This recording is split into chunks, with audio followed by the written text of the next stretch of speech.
At some point, an unknown individual founded Fazbear around the 1970s and 80s.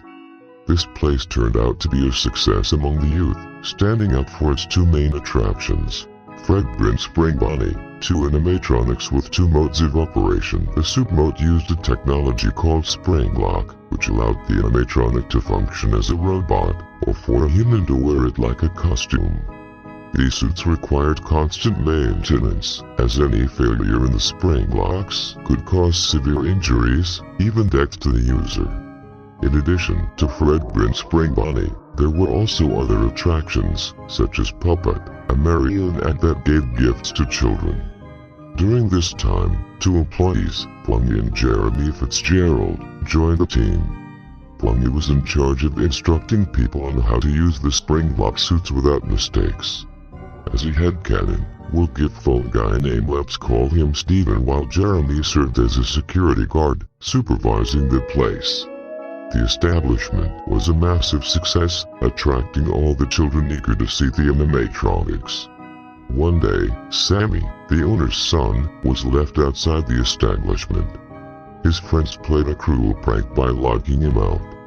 However, this joke marked the beginning of a tragedy.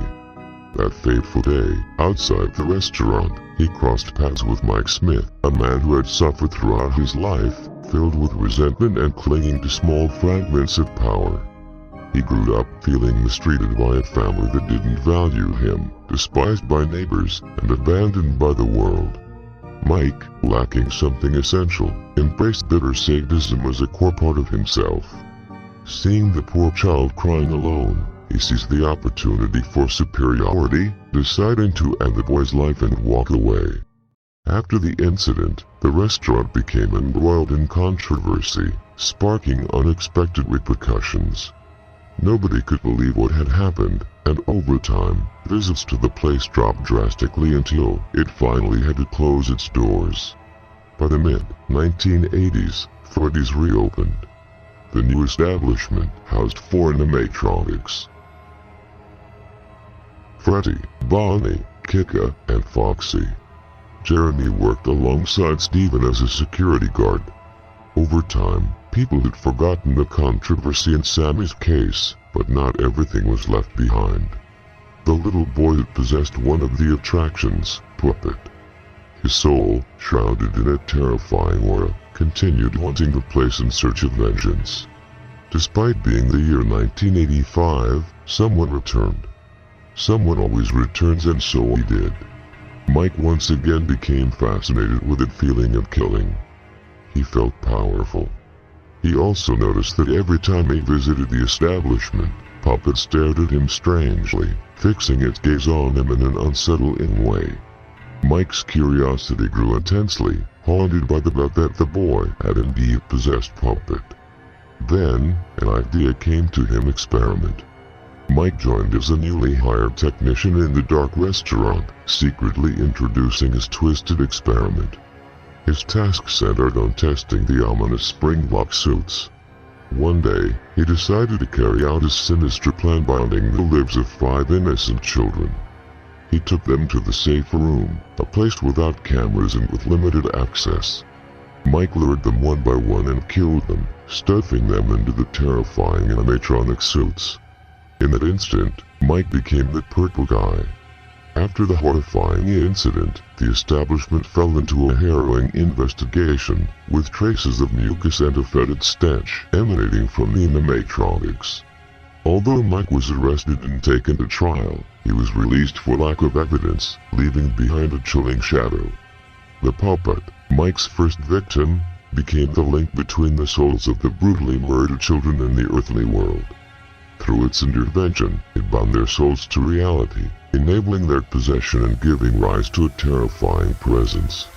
Amid controversy and poor sales, the grim establishment eventually closed its doors. However, it was reborn in 1987 with a new beginning. Michael, now employed as a night guard, entered the shadows of this resurrected place, where dark secrets from the past threatened to emerge once again. Steven returned with a higher position. The new location introduced childlike animatronics.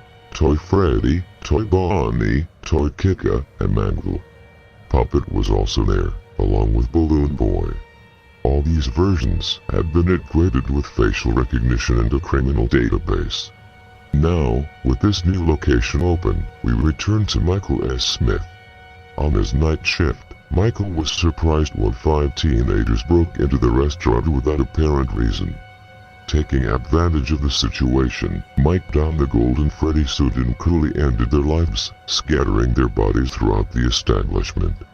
Horrified, Papa decided to intervene and activated Freddy to stop Mike. However, upon seeing Freddy, Mike deactivated it with the phrase, "You can't at night." The souls of the murdered teenagers possessed the toy animatronics, making them more aggressive. They attacked Mike, who complained to the staff, prompting new safety measures. All animatronics wearing masks to be avoided, keeping Puppet's music box ward, and using a flashlight to ward off Foxy. Facing persistent danger, Mike decided to switch to the day shift, leaving his position vacant. Jeremy Fitzgerald returned to the restaurant, driven by the tragic loss of his daughter in a brutal incident. With no answers from an ineffective investigation, he decided to take matters into his own hands and began working there. Steven contacted him, providing instructions on how to deal with the increasingly aggressive animatronics. Despite the growing threat, Jeremy skillfully evaded them by following Steven's advice. However, in one of the calls, Phone Guy's nervousness became apparent as he revealed details about what happened with Mike and the teenagers, mentioning the use of the suit. Despite his success, Jeremy was transferred to the day shift, where, tragically, he suffered the infamous frontal lobe bite. As a result of the bite and the murders, Fright entered the restaurant in search of his son. Unlike Jeremy, he succeeded in finding his child and outpossessing Foxy. However, he soon experienced the bitterness of being fired for tampering with the animatronics and for the foul odor.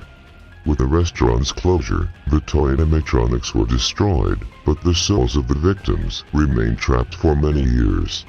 In 1993, the establishment reopened with a reduced budget, remodeling the old animatronics in an attempt to breathe new life into the dark past of the place.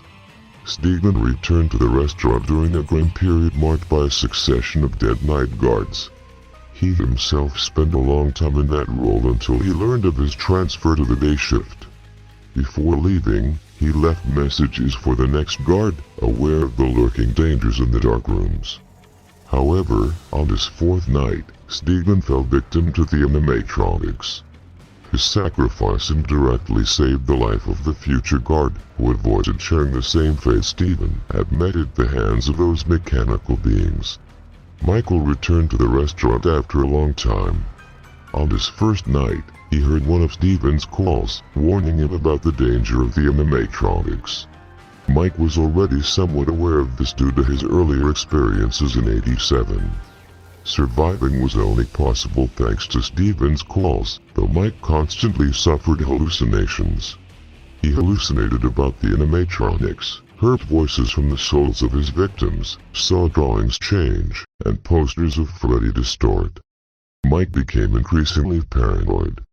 On the 4th night, he heard the call where Steven was killed by the animatronics, worsening his paranoia. On his 5th night, he received a strange call from the animatronics themselves. Mike had occasional encounters with Golden Freddy, one of his victims. By his 7th night, driven by paranoia, he tried to manipulate the animatronics, but was discovered and fired for unprofessionalism and foul odor. Sometime after Mike was fired, the restaurant closed. But Mike could not sleep in peace, haunted by what he had done, suffering nightmares where he saw things from Freddy's perspective. In his delirium, he broke into the abandoned Freddy's and destroyed the animatronics, never imagining that the soul still persisted within them. Chased and cornered by these restless spirits, he tried to recall the incident of '87 and his old tactics to escape the animatronics. He chose to hide inside the spring bodysuit, but the faulty, poorly maintained springs failed, condemning him to a gruesome death. Does the story end there? Not exactly. 30 years after Freddy Fazbear's Pizza closed, a new attraction emerged. Fazbear's Fright. Fazbear Entertainment and its restaurants had become urban legends, sparking theories and stories. A group decided to create Fazbear's Fright, a horror attraction, based on the rumors. They scavenged various Freddy's locations for authenticity, highlighting the Freddy's 3 restaurant with dismantled animatronics and parts used as eerie decorations. They even recovered the Power Cove. After 3 weeks of hard work, with security guards involved, Fazbear's Fright had yet to open its doors. In this chapter, 2 mysterious characters appeared. Dwayne, known as Phone Dude, and an enigmatic guardrail called Hudson, whose past remained shrouded in mystery, aligning with a current canon full of unknown horrors and whispers. Hudson arrived at Fazbear's Fright to deal with performance issues and prevent possible fires. Dwayne informed him about a hidden room and assigned him as the night guard. They discovered Phone Guy's tapes, explaining the evolution of the safe room. They found a complete animatronic, Spring Bunny, nicknamed Springtrap by Mike. Hudson, fearful, discovered he could lure Springtrap using childlike sounds. But strange figures in green, burnt-looking animatronics appeared on the cameras, attacking him and damaging the systems. The Phantoms, with their burnt green appearance, shared similarities with Springtrap, suggesting a connection. Hudson endured these threats for 5 nights, resisting the urge to flee while relying on someone in the office for safety. Mike, inside the Springtrap suit, suffered immense pain, now condemned to endure the same torment as his victims still clinging to this plane as restless spirits. Mike needed to fix his situation, but inside the horror attraction, he could do nothing. By Hudson's 6th night, Mike decided Hudson had to die. Under the identity of Springtrap, he tried to reach the office. Hudson, battling his own demons and the Phantoms, managed to keep him at bay by sealing ventilation ducts and using Balloon Boy's laughter to push him back. When 6 a.m. arrived, Springtrap still moved. Mike remained conscious after dawn, enraged by all he had endured. Hudson, terrified, chose to flee his office despite it being the safest place until help arrived. Hearing Mike's furious voice echoing through the corridors, what seemed like a wiring error caused a massive fire, spreading within seconds throughout Fazbear's Fright. Fortunately, Hudson escaped, while Mike was trapped in the flames, burning along with the attraction. Fazbear's Fright managed to salvage only a few things from the fire, among them Cupid mask and Springtrap's head. At last, the killer was dead. He could not return. He could no longer hurt anyone. Thus, Cupid's soul, through its memories, allowed the murdered children to finally rest, granting them their happiest day. At the same time, the souls of the teenagers murdered in '87 could finally rest too, their masks fading away. Meanwhile, Mike faced eternal punishment for his actions because no one escapes divine justice.